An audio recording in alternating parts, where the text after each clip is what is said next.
Hi, everyone. I'm really excited tonight. Tonight, I'm speaking to the two Fintr founders, which is this incredible platform to really engage young people in their knowledge around finance. I don't think we do this enough.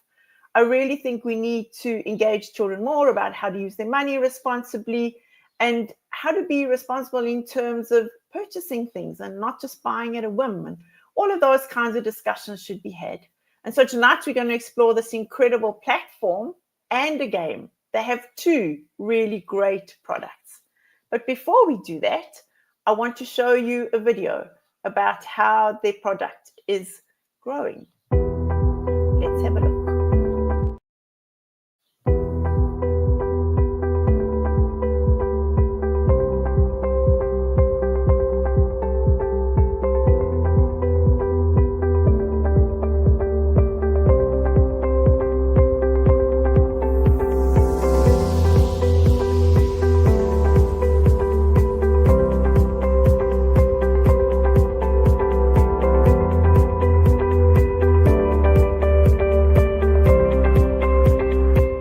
Hi everyone, my name is Mr. Terence Lamini. I teach at Fintr4Schools and I just played Fintr's Dragon Busters. Very good game. Our kids told us that they found it very informative. It allowed them to interact with the content they have learned in EMS, and they felt very excited to see some of the things that they learn and how they can apply into real life. So that is part of why we asked Fintrs to come help us today. We're hosting Skills Day, how these learners can have skills that can not just be left in the classroom, but how they can continue over and above.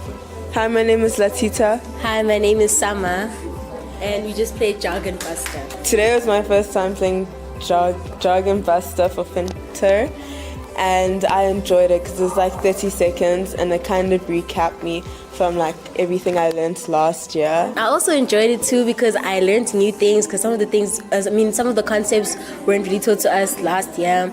Another thing is that it was so exciting and like it brought so much energy out of us, you know?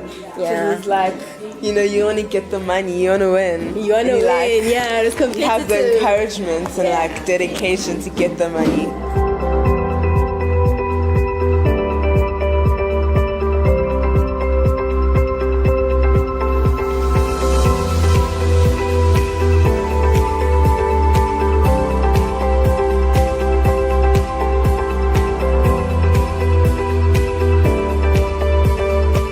Hi, my name is Kungawa. Today we did Fintr4Schools, and so you can find this website learn.fintr.io on Google Chrome or any search engine. So what I did was answer questions about saving and what is saving, why is it important. So what I learned today is that saving is really important because we need such money for emergencies, because we can never know what happens, and this really taught me a lot about saving, and now I know what to save, and I can also spread the knowledge with people younger than me so they can also learn about saving. Morning, my name is Uzoma and I did Fintr4Schools today. My overall experience was like really good. I really learned more about saving and like the benefits, like earning interest. My name is Sibahle and today I did Fintr4Schools, the course on saving. Good, it was very interesting, and as someone who likes to take part in activities for learning, it really actually helped me. I actually enjoyed it.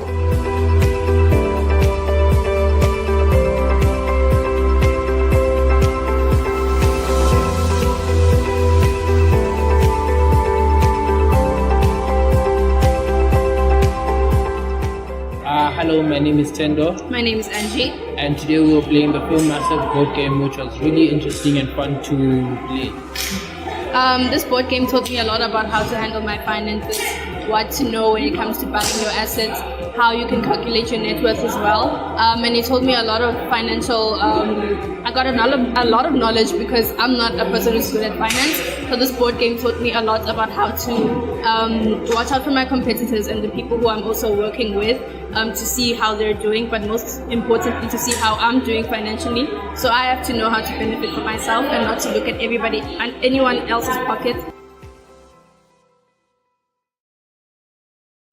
So for me, this is really exciting, exposing children to this incredible kind of space, getting them to be excited about money and really wanting to learn.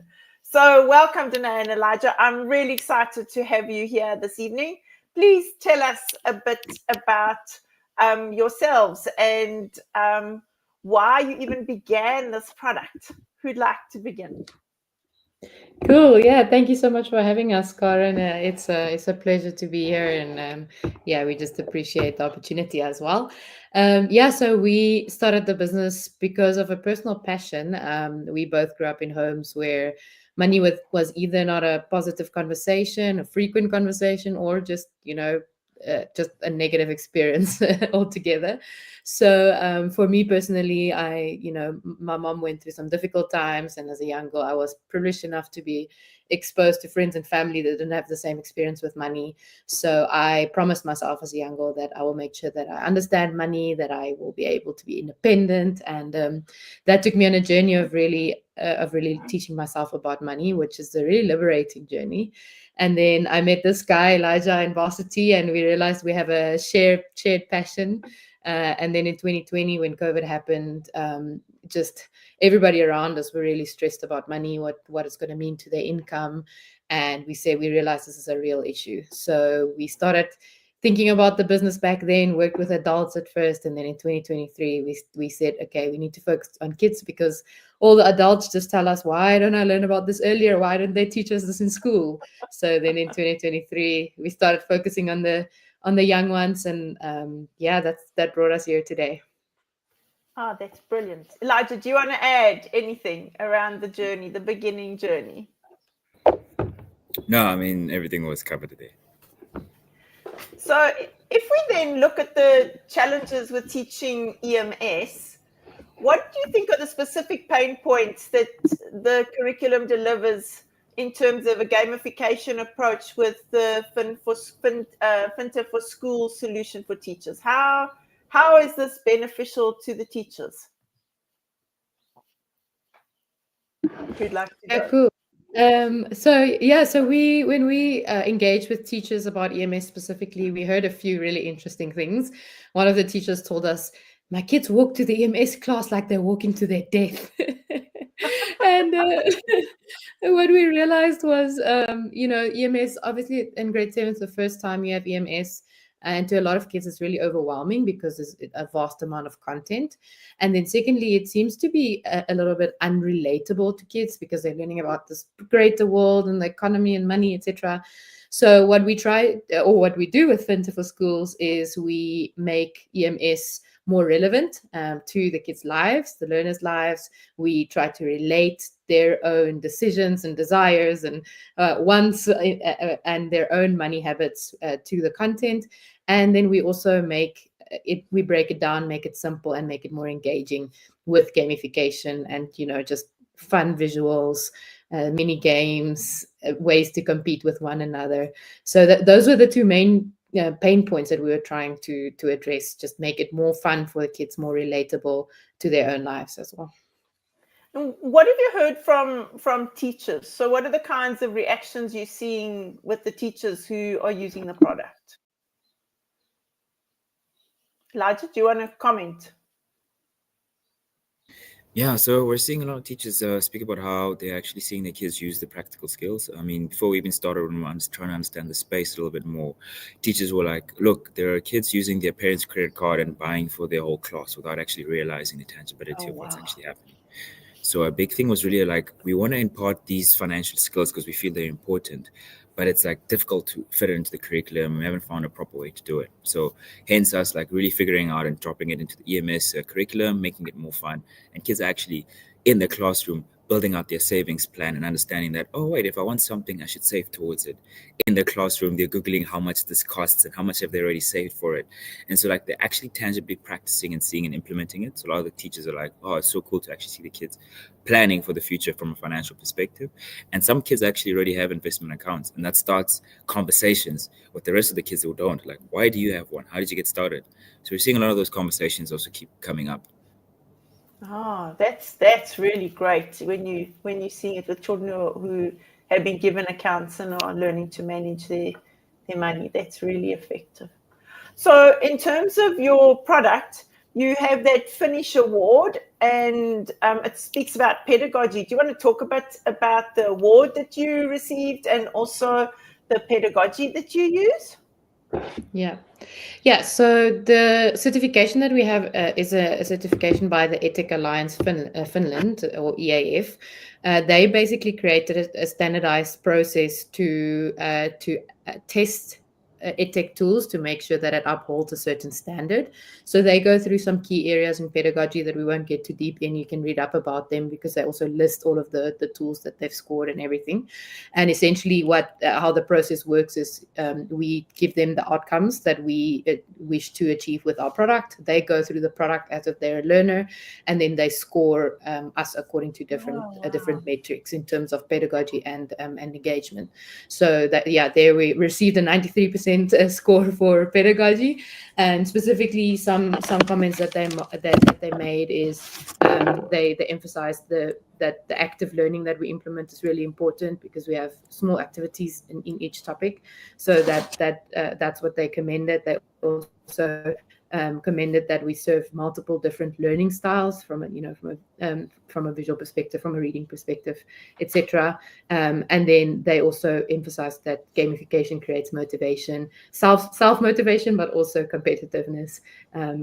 So that's kind of the feedback that we got, and you can check out the Education Alliance Finland to see kind of a bit more detail. I didn't want to go too deep into it tonight. That's brilliant. So that's really exciting. So do you want to talk about the two different products and showcase why they're different and how they're different?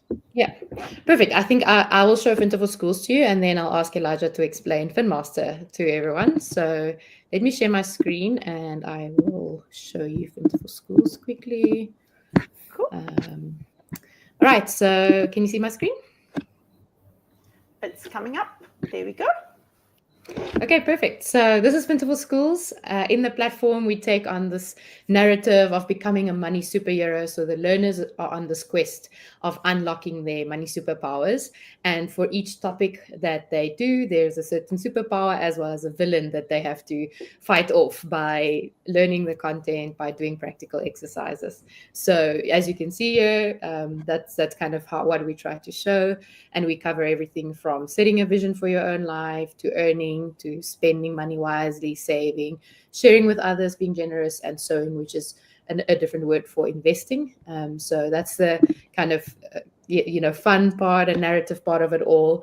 And then all of the content takes on this comic style format. So it's usually a conversation between a child and an older, wiser person about the topic specifically. And this is also then where they do their practical exercises. So each topic has a specific exercise that they do.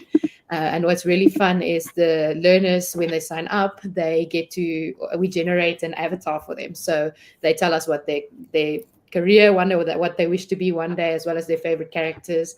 And they all get their own custom avatar, which the kids just love.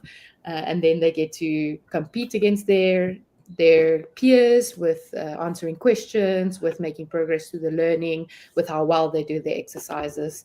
And that's what Fintr4Schools looks like at the moment.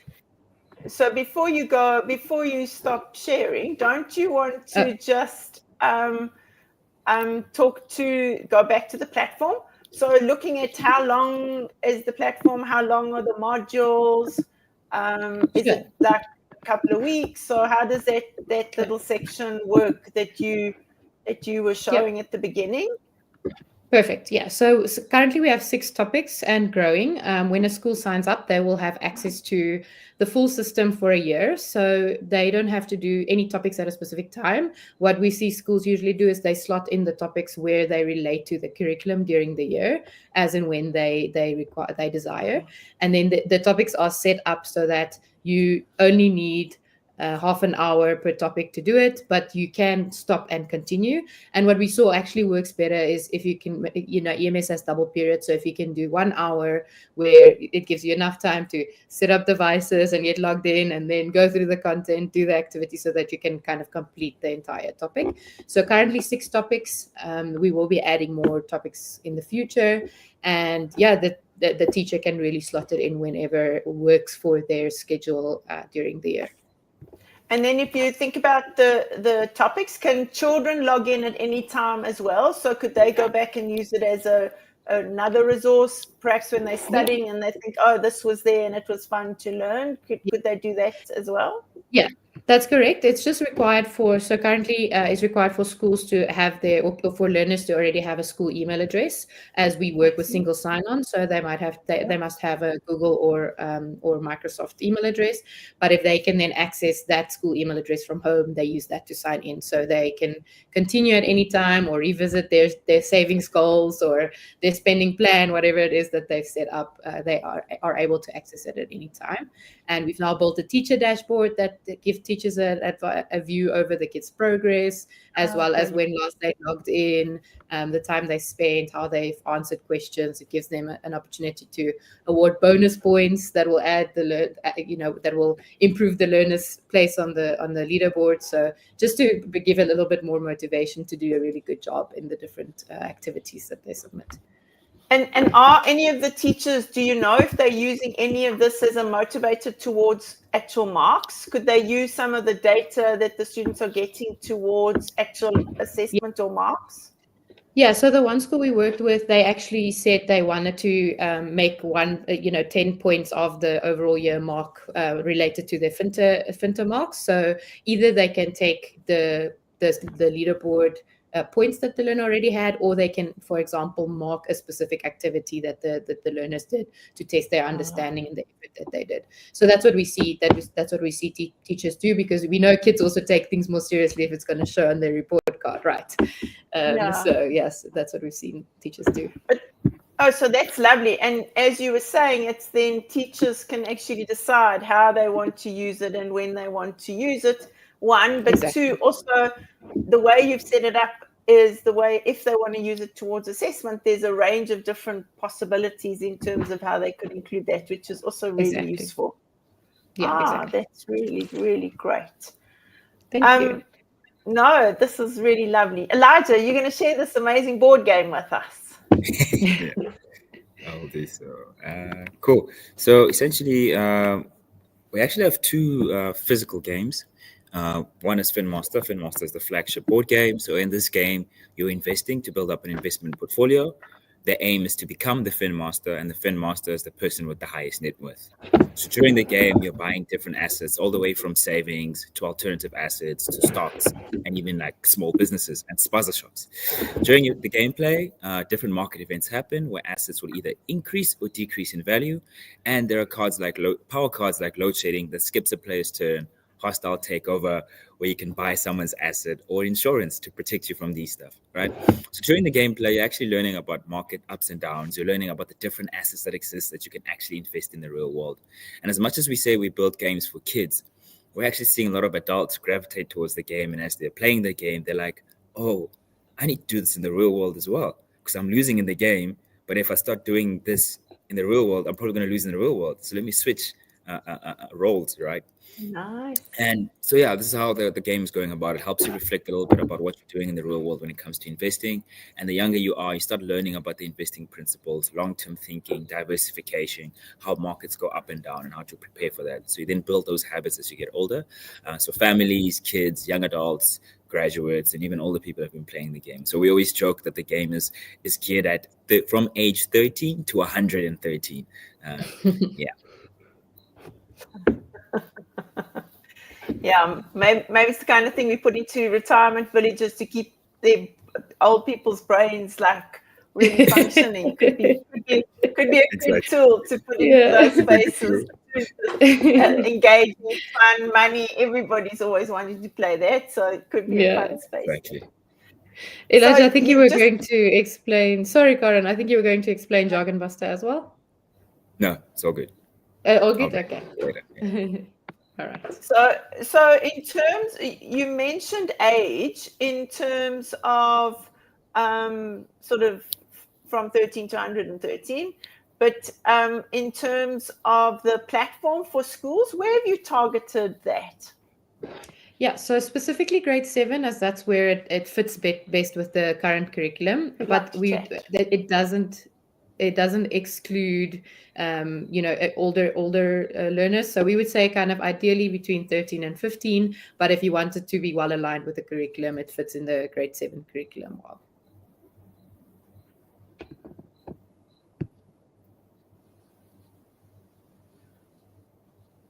Oh, okay. So at the moment, you're looking at just grade 7. Are you going to extend it further going forward? Yes, that's correct. That's actually sorry, Elijah. Yeah, that's actually the plan in the coming year.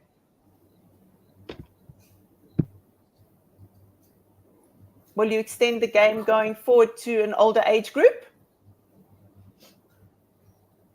Yes, we will. So in the process of doing grade 8 to 9. So even with the physical board game, physical card game, we've done grade 8 to 9. Can EMS. you hear me, Danei? Yeah. Yeah, we can. Oh, okay. We don't have any questions in the chat. Sorry, Elijah. Go. So yeah, I was saying that we are going to extend it to grade 8 and 9 because that's EMS, but we're also getting interest from the business studies and accounting teachers that say that accounting is also quite a heavy thing. So if you guys can gamify that, they'd love that. So that is our next on the roadmap as well.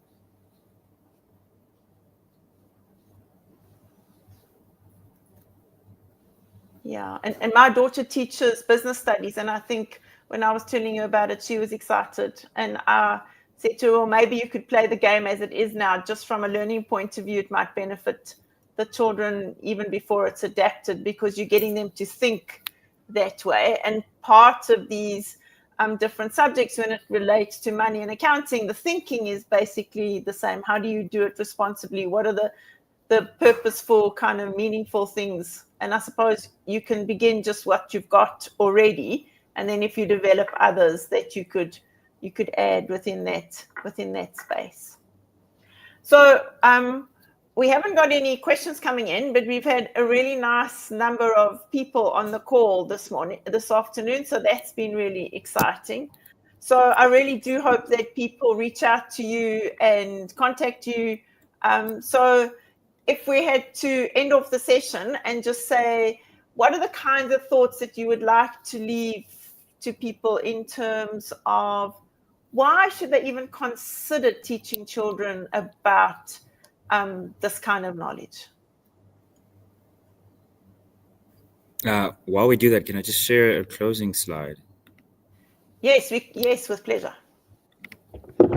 Yeah, so while Elijah does that, I think I'll share so long. I think it's no secret that money is a really important part of all of our lives, right? And from various backgrounds, whether low income, high income, money remains an important part of your life. And it can really be either something that you really stress about all the time, or something that you take charge of and make sure that everything is in place so that you don't have to stress about it that much. And that's kind of, and if we then think further along the lines of, okay, but can we actually help kids to learn these habits and mindsets from an early age instead of having to self-correct when they're in their 20s, 30s, 40s and already in debt, right? Or in debt that they can't pay off. So that's kind of the urge that we or the call that we put out to parents and teachers, anybody who's really raising kids, to say, hey, this is a really important part of life. And actually they are forming these money mindsets at a really young age. And let's help them build a positive picture, a positive mindset, a positive habit when it comes to money. So it's all of our responsibility to actually help the next generation have less stress than we do with money. And that's really the main reason why we do this. That makes a lot of sense. Elijah, do you want to add anything? Yeah. Sorry. Yeah. So I think there's a study that was done that said that kids build money habits from the age of 7. So they're already starting to form how they're going to deal with money. The earlier we start, the better we build up these habits. So when they get older, as Danei said, this comes natural to them. It's not something new. It's not something you have to think. It's second nature to invest. It's second nature to think about investing. It's second nature to read the T's and C's. And that's literally what we're trying to achieve. I think our big thing is really to make learning about money as simple as playing a game, because right now the money world seems to be something so big and difficult. But when you play a game, you just literally pick up a game and you start playing, right? We want the money Yeah. principle to be like that, like allow everyone to just engage with it freely and confidently and figure out that I can actually learn about it as I go on. But one of the big things that we're also trying to solve for in the long term is that in South Africa, only 6% of individuals can afford to retire comfortably, right? And that's thinking long term from an earlier age. We want to change that number drastically. I remember when I first saw the EMS curriculum, and in those days it started from grade 1. I really thought, wow, if we did this, we would have nobody who needed to worry about retirement properly. So yes, Yeah. I agree with you. I think it is so very, very important. So if somebody wants to buy your products, how do they go ahead and do that? What are the things they should do? Yeah, so if you want the digital solution, filling in this form, we'll send you an automated email with all the information there. If you want the physical board game, you can buy it on one of the 4 stores that we're listed on. So on our website, it shows there. We're going to be in Takealot in about a week and a half. We're on Zulzi if you're in the Gauteng region, and we're in 3 different board game stores here locally in the Western Cape. And then if you're in Limpopo, there's an online delivery a platform that actually delivers the board game to you as well. So those are some of the places that you can look to buy. Oh, great. And if somebody wants you to come and visit the school or learn more about it from you, do you do visits and things like that? Yeah, so just filling the form, this QR code here, and leaving your details there will allow us to then contact you. Okay, great. So as a closing statement, what do you want to say about your product? Who'd like to go? I'll go. We want to make learning about money as simple as playing a game. So join us as we try to make sure that every child has the knowledge and skills for financial success. Brilliant.